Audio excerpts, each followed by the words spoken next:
Hello, everyone, and welcome to the Boiling Point Podcast. I am your host, JD, alongside Sandra Gonzalez again, who is running for school board director in the West Shore School District for Region 2.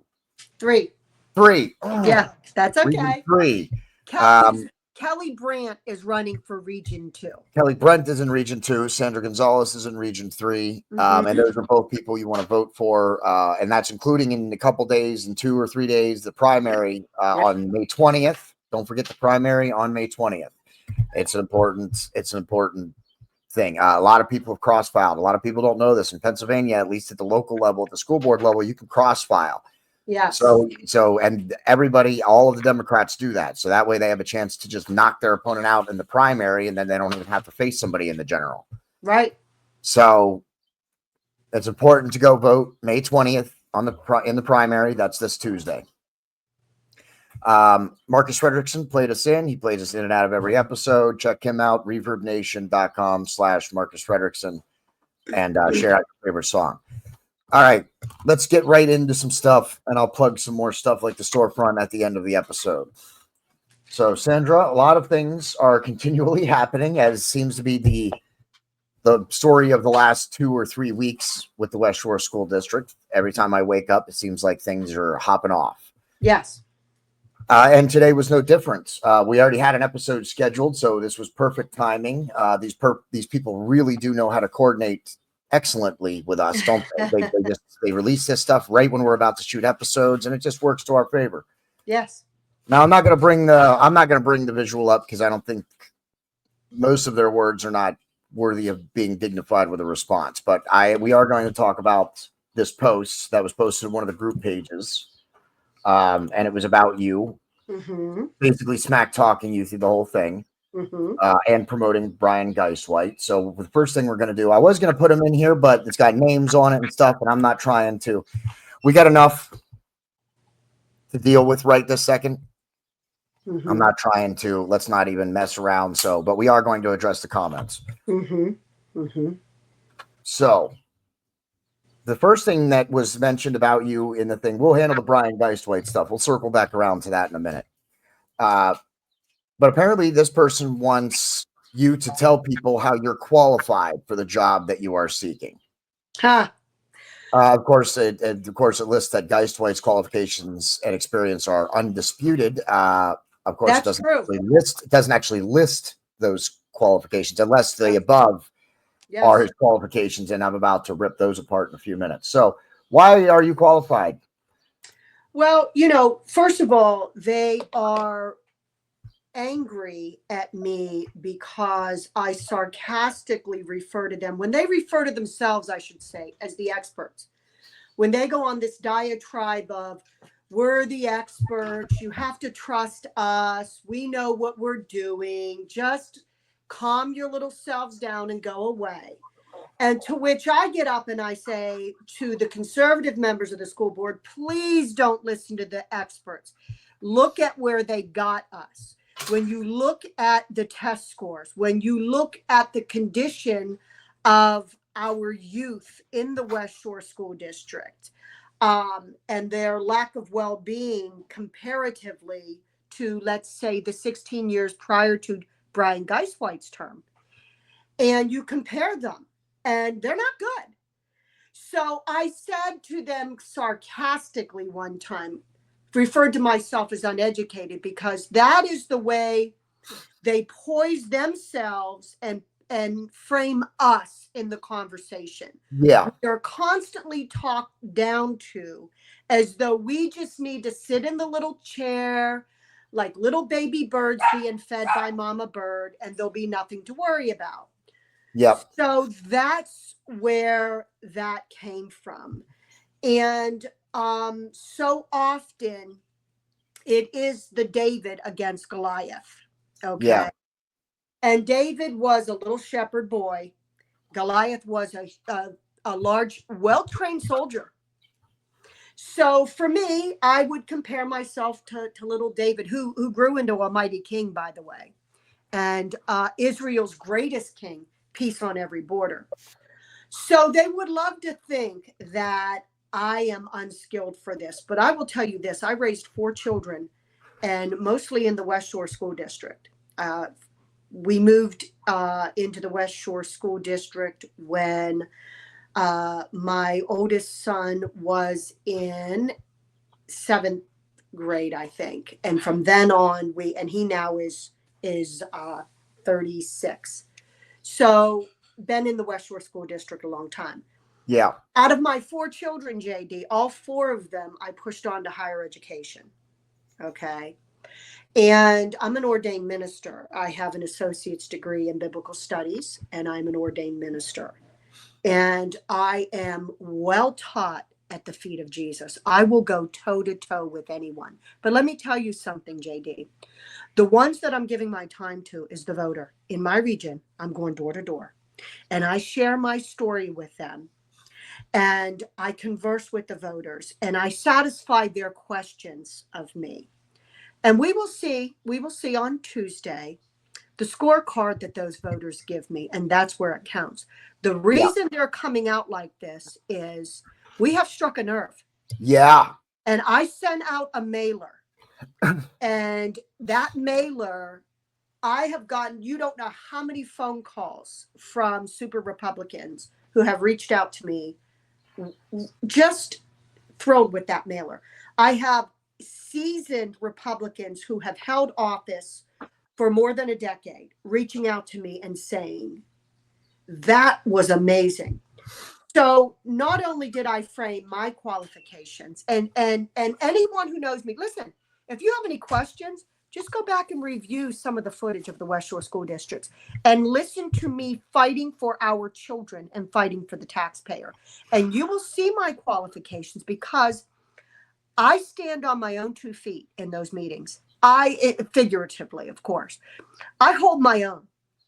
What they do not like is I am not intimidated and I am bold in what I believe in, because I'll die for what I believe in. I will fight till the bitter end for the things that I know are right. And that intimidates them. Yes. And I also like to point out that everything that you just went over is also qualifications for, your qualifications to run for office. You're for the voter. Yes. And of course, your belief system, and people say, oh, that's not, that's exactly what it's supposed to be. You're supposed to, when you elect somebody, you're electing them because of their belief system, because of their values, because they usually reflect values in your belief system that you have. And that's how you want things decided upon in the community. And the experts, I want to say one thing about, you mentioned the experts. I'd like to point out that the reason that we have a local, state, and federal government is the 3 branches like that is so that the people can do that themselves. Communities can decide what's best, what's in their own best interest. School boards can decide what they want the kids in their communities to learn or not learn. Yes. So you don't listen to the experts, you listen to the parents, you listen to the people. That's what this country was founded upon. That's why we have the 3 branches of government, local, state, and federal. That's why we have the 3 separation of powers, the executive, judicial, and the congressional, and the legislator. Yeah. So that's why, you don't do that just because of things are implemented or whatever. It doesn't mean that you just have to go with it. Of course, now people are going to try and take my words and then say, oh, what about the executive orders? But executive orders are a little different. And depending on what those executive orders are, of course, I wouldn't say that it's not like Donald Trump has a blank check where he can just make executive orders and that will all blindly follow them. They have to make sense, which his do, which is why they should be implemented and followed. And then it's the legislator's job to pass laws to meet those standards. But unfortunately, the 3rd branch of government, the judicial, is giving him a hard time about it, and that will be remedied. Yes, yes, but let's not get into the federal government politics too much in this episode. Now, I want to talk about some of the other stuff that was mentioned in this. In this completely hilarious and ridiculous statement. So let's talk about the football field. Okay. It's not a stadium. It's a football field. It's got some bleachers, but it's not a stadium. Okay. It's not like a stadium. It's a football field that is it Redland? Mm-hmm. Because Redland doesn't have one. Cedar Cliff has one. Redland doesn't have one. Mhm. So Redland. Now let's talk about why, because we have addressed this before, and you can go watch the other episodes. But just in case people want, why is it important for Redland to get their own field and for the natatorium to be rebuilt? We talked a little bit about this in the last episode, but that's one thing they brought up in the statement, was that you want a new stadium, which it's not a stadium, it's a football field, and that you want the natatorium, but that you also don't want to raise taxes. So No, yeah, and that's not accurate. I came out against the natatorium because the original bid on the natatorium, JD, was $20 million to redo a pool. I'm not against having a pool. This is what I'm against. Why aren't they forming a committee and going out into the community and raising the money in the community? Okay. So now some folks have helped out and have some different contractors, and supposedly they've got it down to maybe between 8 and 10 million. I'm not for that necessarily. Now, 5 million of it is being pulled out of an account that is designated to be for upgrades. Okay. And I think there's a lot of great upgrades that need, but the natatorium is going to get done. I'm not necessarily enthralled about it. Okay. But I'm not against a pool. It's how you pay for it. The athletic field. So I first started coming to the school board meetings over that athletic field. Now, they secured a grant from the state to start that. And then some other grants have been secured to support that. I am for forming a committee, like I thought should be done for the natatorium, and go out into the community and raise the money for that. And then show how that field is going to be maintained. And you can charge for the use of the field to the community, because those things can be rented, for the maintenance of it, so it's not the burden on the taxpayer. It can be done. You can go to Giant Foods. You can go to Hershey Foods. You can go to the NFL. We have local people in the community who have been in and out of the NFL. There are a lot of ways to fund that field. Yeah. I think that should be done. And if it can be done to a large degree, listen, these people are looking for something to get me on, and I couldn't possibly care less. The ones I care about are the voters that I interact with on a daily basis, and I care about our students. Yeah. Now you're saying you're not opposed to the natatorium or the football field, just how it's being paid for. And again, that circles right into our next topic, the taxes. Which this is what's hilarious about this. One of the things that it does mention about Brian Geiswhite is that he voted against 14 tax increases over the 16 years. Now, this is what's hilarious, and someone can correct me if I'm wrong, but if I'm not mistaken, he in behind the scenes when the school board discusses things, because you talk about the sunshine law, let's not kid ourselves. Things need to be brought out to the sunshine, of course, so that the people can have a chance to to vote on it and stuff. But board members talk, they have conversations, right? Right. So he voted against it for political reasons. Okay. He knew it was going to pass, and he knows that the votes needed to be passed. It was just a symbolic gesture. Strategy. That's all it was. And I would be willing to speculate, which I don't like to do, but I have just an inkling that he likely said that he was for it behind the scenes. And then when it came out to the public vote, he voted against it because he knew it was still going to pass.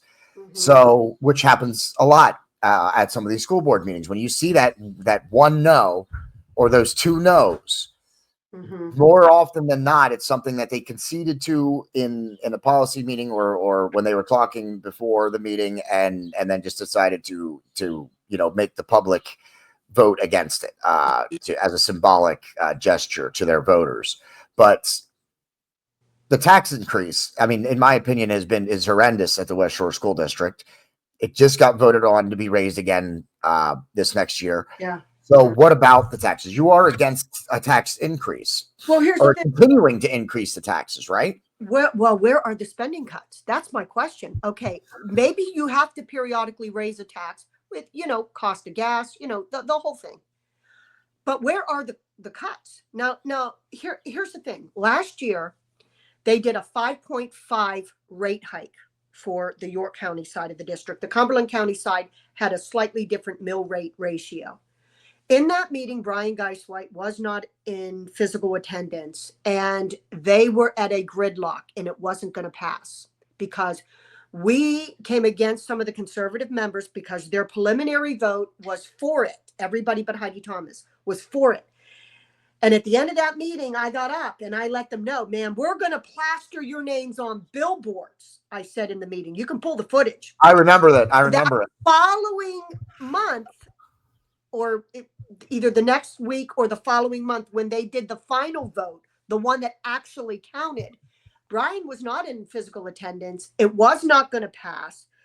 The administration was in a panic because they had already been ready with the printers to print the new tax hike to go out that next month. And they were in a panic. And it was either Chris Cambick, and all opinions my own, by the way, Chris Cambick or Ryan Argott, one of them got up, went out into the hallway, called Brian Geiswhite on the phone, and got him to clock in and give his vote over the phone to pass it. Without Brian's vote, last year's huge tax hike, huge, it would not have gotten done. So say what you want, say what you want. Those are the facts. And here's the thing. I still cannot find anyone that can tell me what the two full-time physical therapists that work out of the ACE building do. We've got something like 4 assistant principals at each high school, or maybe 4 at Cedar Cliff, maybe only 3 at Redland. I have to check that. We have more assistant principals per student than CV. CV, one of the wealthiest school districts in central Pennsylvania, and we have more assistant principals than per student than they do. When you start to look at how top heavy our school district is, the administrative costs are just phenomenal comparatively. You know, they made a lot of stupid decisions on his watch. They got rid of our busing fleet and they contracted buses. Now every year, or that goes in. That's probably a 3-year contract potentially. I haven't really looked into a lot of this because I've been trying to deal with the social issues. But you look at that, once you sell your fleet, right, and you offload those employees, you're at the behest of these contractors. So you have no choice but to agree to some of these outrageous charges. And then the fact that these buses are 15, 20 minutes early, 15, 20 minutes late. And you remember when we grew up, that came within 5 to 7 minutes, one way or the other, of the time that you were to be picked up. That bus was there, and almost always to the minute, almost always.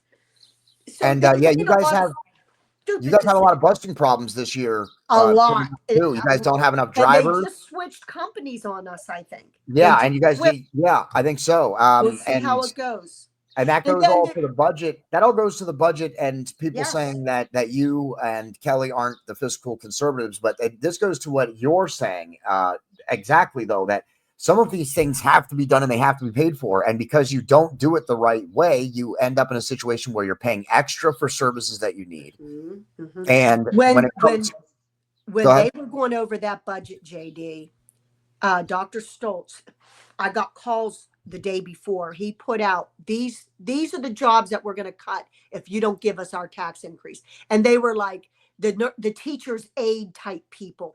And I got calls from people that are panicking. I'm going to lose my job. And teachers were upset and panicking because they thought, oh my gosh, I can't do my job without the aides that, the paras, they call them, that we have that help us. We're going to lose our dental hygienist, and, all of these things. The fact of the matter is, not one administrator was on that list for a cut. With all the AI, with all the digital records, with all the streamlining of all this paperwork, you can't eliminate one secretary at the ACE building.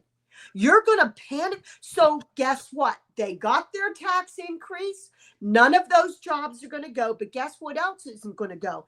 One of the 4 assistant principals at one of the high schools, nope, not going to go. One person out of the ACE building, nope. The 2-time full-time physical therapist, nope. None of that is going anywhere. So if you want to talk about, we have to increase taxes, where are even the ideas for this, other than panicking everybody on the important staff like teachers' aides, that the teachers need to do their job well. And with a lot of the behavioral issues, as you know, JD, that go on in the schools now, those aides sometimes help out with that kind of situation as well. Not one administrator. Heidi Thomas brought it up. Heidi Yeah. Thomas, Yeah, she did. and nobody supported her in it. She told them she wanted to see 7 administrative cuts so that we did not have to jack those taxes again. And no one came to help with that heavy lift. Yeah, that's and that's what you're saying is though, is that sometimes taxes may need to be increased, but there's got to be some cuts, and we don't see Isn't that that what from you the other do? side.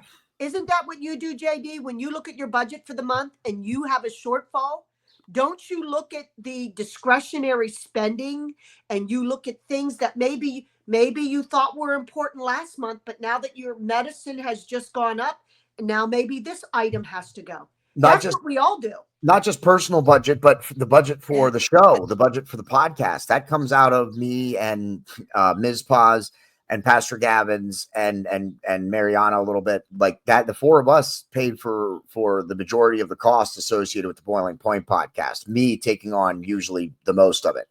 And we're getting to a point, especially with some of the price increases of some of the programs that we use. We decided that we were going to stick with it one more year, but if there's another increase next year, we won't be using StreamYard. We're going to have to come up with a different way to shoot our podcast and do our remote podcast and do our live shows, because we just can't. We won't be able to afford it, not without either some sponsors or cheaper. It just if they go up, if it goes up more, we just can't afford it. That's just the way it is. It's just a luxury. It's something that we do need. And that's perfect. StreamYard is a perfect example of that, because StreamYard is something we need as a podcast. We kind of need it in order to be a podcast. That's how we shoot. That's how we live stream. It's an important piece. But if we can't afford it, then we got to try and find an alternative somewhere. May not be the perfect alternative, may not be exactly what we want, but we're going to have to find an alternative. If we can't afford it, that's just the way it is. So sometimes those hard decisions have to be made. You got to cut costs. It's not just about raising money. Sometimes cutting the costs is how you balance a budget. You cut and costs. They blew right over it, JD. Heidi Thomas was the only one that said, let's put the brakes on and let's look at this.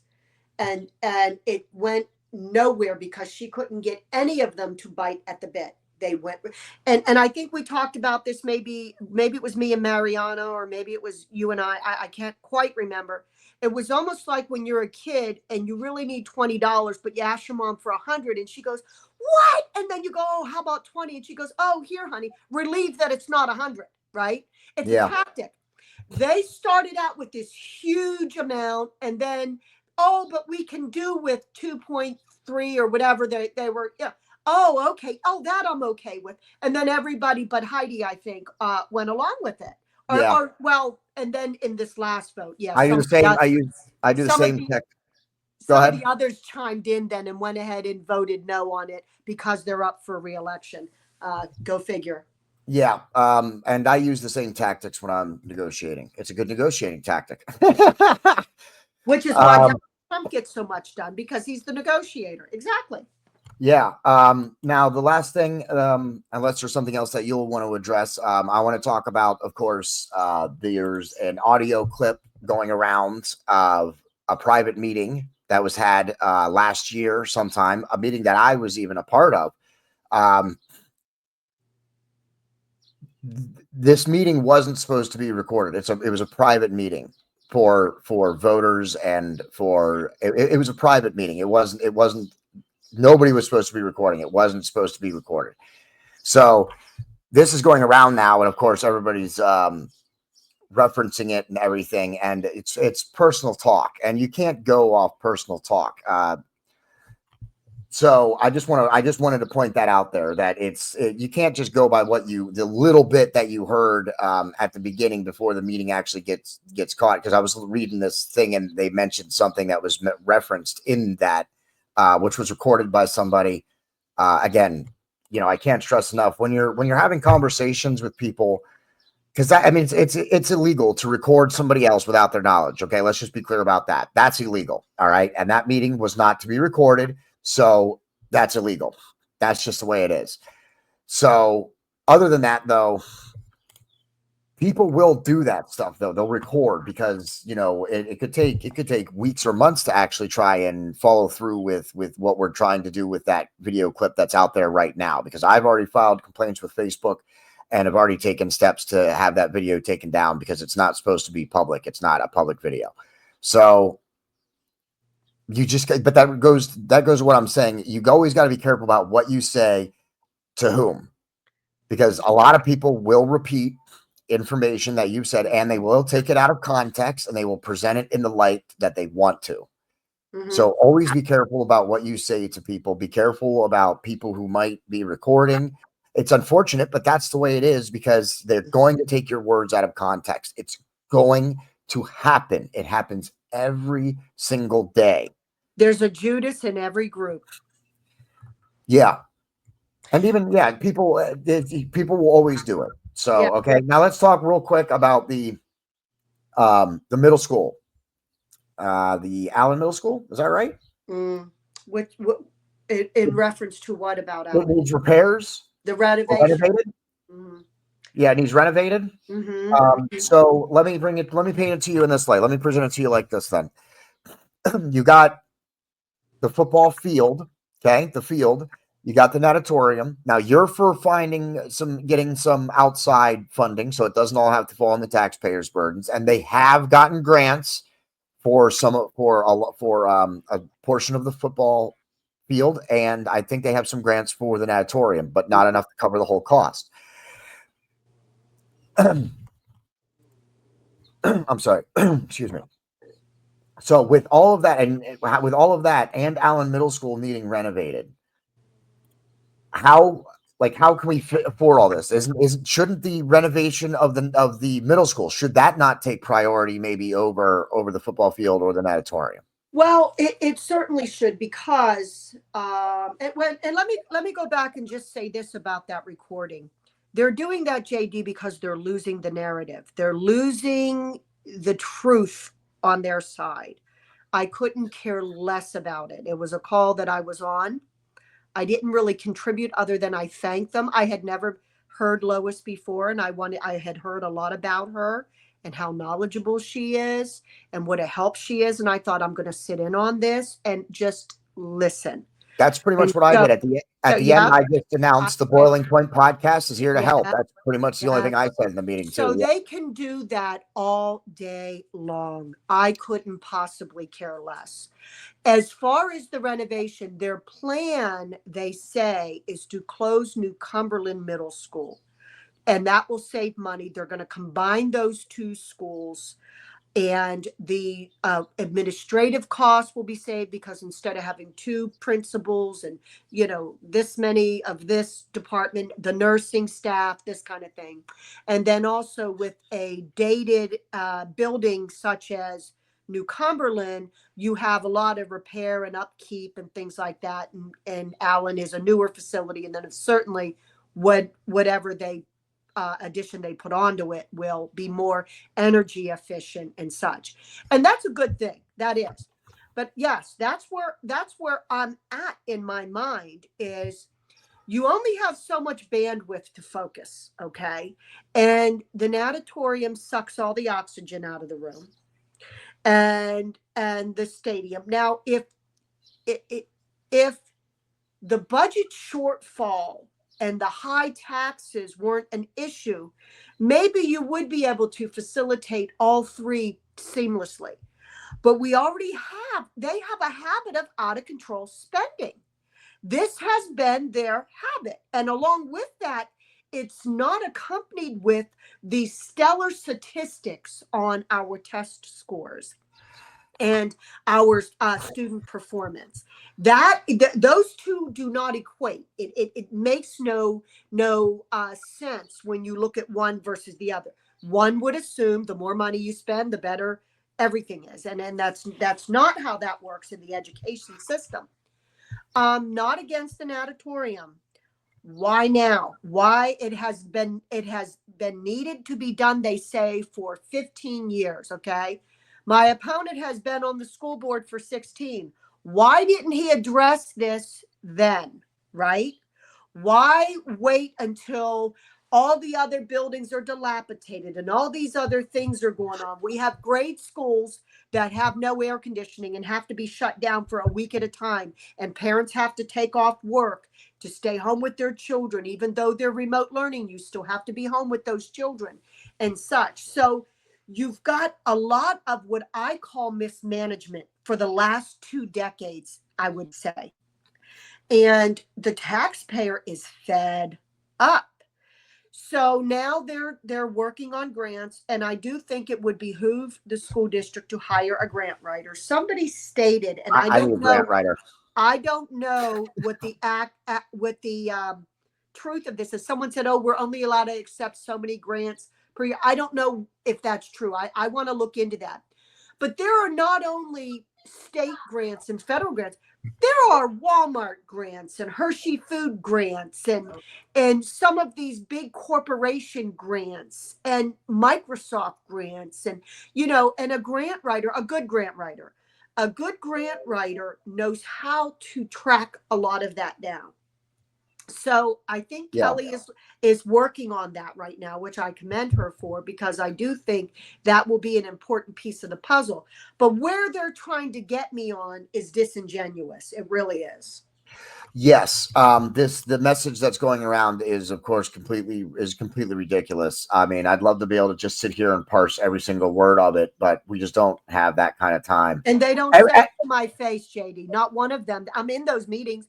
Why don't they approach me and say this to my face? And it's because the 1 or 2 times I have shut them down. When they came up, when I called some of the members rhinos because of them passing that mental health screen, and that upset some people in the room, and they came up to me and said, some of the liberal leaning people in the attendance said, "Oh, why do you have to bring labels into this?" To my response was, "Are you kidding me? You people are all about labels and pronouns." Well, my labels are MAGA. Yeah.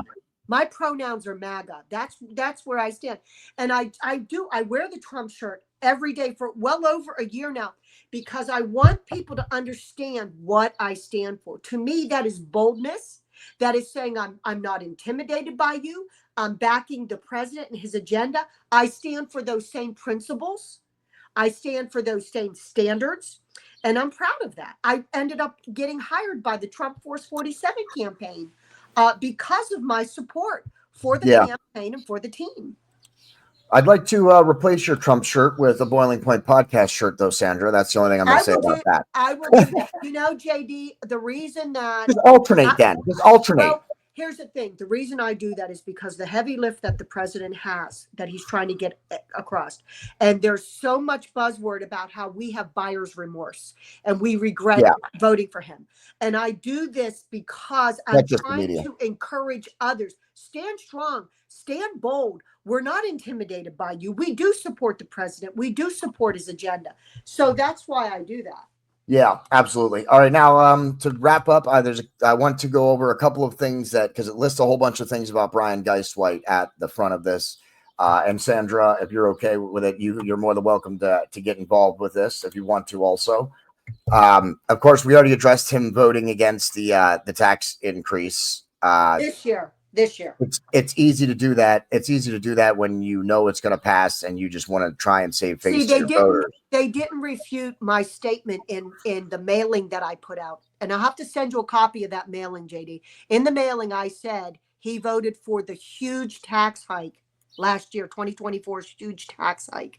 Yeah. That is what they are angry at. So they're talking about this year's tax hike and supposedly past tax hikes, and they're playing with those words. Yeah. They cannot refute. Otherwise, they would say that I'm lying. Yeah, exactly. All right. Now, the other thing, Geist-White just supported the gender athletic policy and wants it rewritten to better protect the district from unnecessary lawsuits. I'm going to say something about this right here. Okay. He supported the gender policy because he didn't have a choice, because all 5 of the conservatives were voting yes on that. Okay. They were voting yes. It was passing. The liberals who voted for it did it because it's an election year, and now they can present themselves as being for gender equality in athletics. Okay. So that's straight up fabrication right there. He did support it, but he's not for it. And the reason he wants it rewritten is to protect boys against girls coming to their sports. Okay. Which, you know what, if you want to rewritten and for that to protect the boys, fine. Okay. I get it. If that's the way you want it to be, then fine. Take the time to rewrite it or whatever. It's completely ridiculous. Okay. Because even it's unlikely that it would go that way, but you want to ensure it, fine. I don't have a problem with that. But the reason it's done for girls and for boys and girls sports is because boys contain an athletic edge. Even girls who are transitioning to men aren't going to have the same bone density. They're not going to have the same muscle growth. They might be able to compete a little bit better against men, but they're still not going to likely be able to compete against them. And furthermore, they also get steroids. And if you follow any athletic guide in this nation, local, state, or federal, you're not allowed to take steroids. So if they're taking steroids for their gender thing, then they should automatically be disqualified anyway because they're taking a banned substance. So that's why you don't necessarily need to protect the boys, because those protections are almost not just a natural protection that boys have because they are stronger, but the way the chemicals and the hormones and the stuff that they take, most of them you're gonna test positive for, and that disqualifies you anyway. Do you know why they brought that up, JD?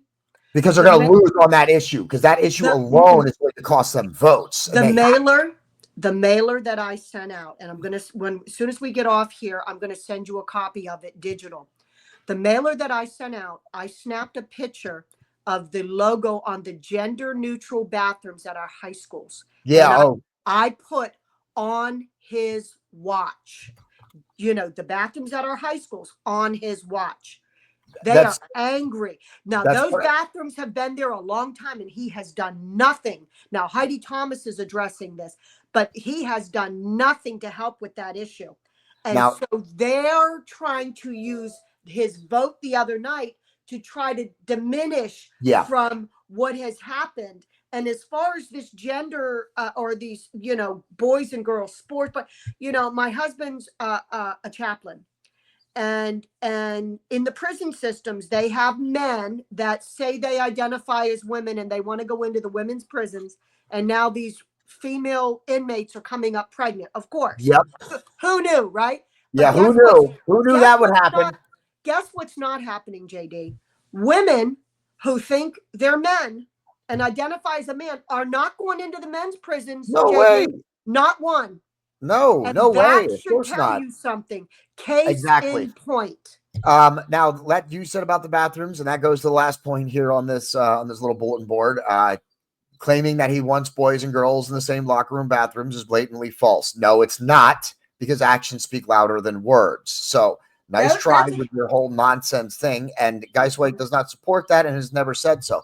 Again, actions speak louder than words. And you can say something with your actions, even if you're saying, no, I don't support this. I mean, you can't, he can say, I don't support boys and girls bathrooms while hanging a sign that allows boys in girls bathrooms. You can't, that's called misdirection. That's called bait and switch. That's called, you can't buy that nonsense. And that's what people are fed up with. That's one of the things people are fed up with is this bait and switch. This, I say one thing, but then how does this still happen? Oh, well, I'm not sure. He says it all the time that he's not aware of how this, or he's not, this doesn't happen. And then you provide us with pictures in schools with these bathroom signs showing that they are. It's not that hard to figure out that someone is not telling the truth. I'm going to send you the actual pictures that I took, because there are a series of maybe 4 or 5 in a row. So during the school day, that's what they say, gender neutral. Now, if you come on the weekend and you're a parent and your kid's wrestling or playing basketball, they put a piece of paper over that sign and they write women and men's, because they don't want the parents to know what they're doing in those schools when the parents aren't there. That's what they're doing. And it's been on his watch. I put it on that mailer on his watch. And he cannot refute that those are at our high school. He has been on the school board for 16 years, and he has done nothing to make those high schools do the right thing and protect our young ladies and protect our young men. Yeah, absolutely. And that's so I think we've covered everything. If you Great job. can't, if you after watching the episode we just shot and this episode, if you don't know what Sandra Gonzalez is for or what her qualifications for or what you're going to get when you vote for her, then you're being willingly ignorant, because there is no way you can't know at this point what Sandra Gonzalez is for. Okay. And she has also earned the official endorsements of the Boiling Point podcast. So you want to vote for her in the primary and you want to vote for her in the general, because we want to get her on. I'm going to say one last thing real quick before I do some shout outs and get ready to close out this episode. Just in this statement, it says vote for Brian Geist-White, West Shore School Board Director on Tuesday. Common sense conservative, ready to serve the community again without the drama. Every single word except for Brian Geist-White, West Shore School Board Director, except those words are complete fabrications. Brian Geist-White, I invite you on to the Boiling Point podcast. I will even squeeze you in tomorrow, Monday, if you want. This is only going to be up for a couple of hours on Sunday night, and then it'll be Monday. I'll squeeze you in Monday night, Brian Geist-White. You want to come on the Boiling Point podcast? Be prepared to stand up to the cross, because you're not going to come on my show and blow a bunch of smoke like we see, not just from you, but from others at school board meetings. That's what we're here for. We're here to get rid of the smoke and get to the facts. So if you want to come on, be prepared to stand up to the cross.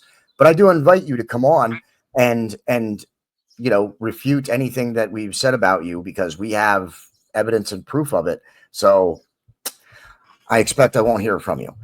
But please, I would love to have you on. I'd still love to have a conversation with you, because I believe in conversation as how we're going to change people's minds. I don't care if you're against me. Come on an episode. Let's have a conversation about it. As long as you're willing to have a conversation about it, then I'll have you on. If you're going to come on and just repeat the same old rhetoric and just repeat nonsense, then I'll cut you off, mute you, or just boot you out of an episode. It's my show. I'll do what I want. But I will give you an opportunity to speak, and actual, speak something real. So feel free to come on. Any of the conservatives can come on. Terry Mickle, I'm not really a fan of yours, but I would love to have a conversation with you sometime. Please reach out. Come on the Boiling Point podcast. But same goes for you. Be prepared to stand up to the cross. And I think that's where we're going to leave this episode. Again, Marcus Frederiksen does the music. Please check him out, reverbnation.com/Marcus Frederiksen. Please check out our storefronts. We got brand new Watchdog apparel, Sandra. Oh, nice. Watchdog Report apparel. Finally, we got it up on the storefront. I did it last night. So pick up some of that. It's got the big Watchdog Report symbol on the front and the Boiling Point podcast eagle on the back. So pick that up and show your support for the shows. And of course, we have lots of other products. We have lots of other designs. So check that out. Bonfire.com/store/the Boiling Point podcast. That's our storefront.